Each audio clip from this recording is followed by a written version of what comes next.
On our fashion segment today, we feature on unisex clothing. Unisex clothing is best described as clothing designed to be suitable for both sexes in order to make men and women look similar. This asymmetry in the relationship between men and women was visualized in dress in the 19th century. Women were more and more prescribed to fashionable clothing that disabled them to be active due to the crinoline dresses that were very heavy, whereas men had the ability to be active due to their sober and simple clothing. One example of this was the organized symposium on dress, in which 3 designs that included either a divided skirt or trousers were presented. These dress reform proposals were at that time very controversial and seen as too radical by the middle class women, therefore leaning more towards the alienation than involvement of this potential group of supporters of the women's rights movement.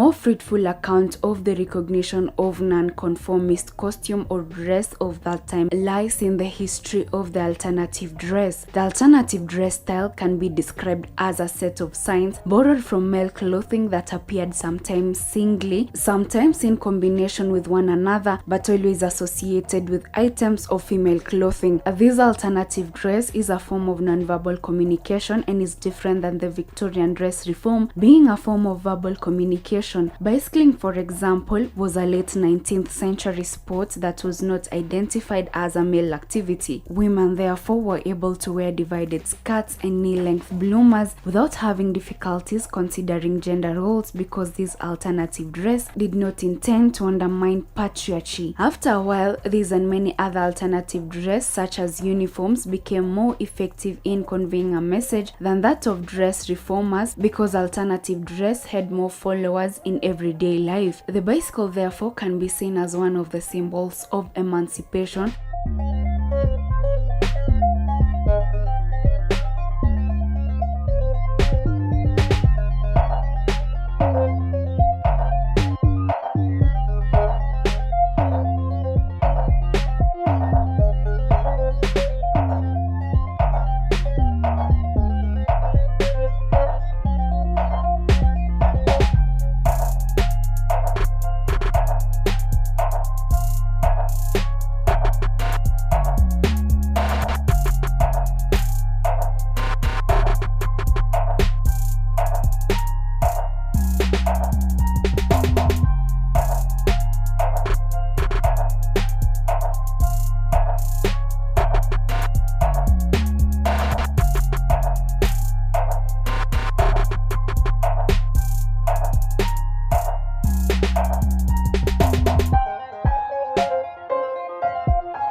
The unisex trend has risen in response to the youth revolution. However, this trend can be considered a more recent form of aforementioned fashionable clothing, because it confirms a traditional feminine role to the masculine role, given the fact that unisex clothing mostly represents women wearing men's clothing.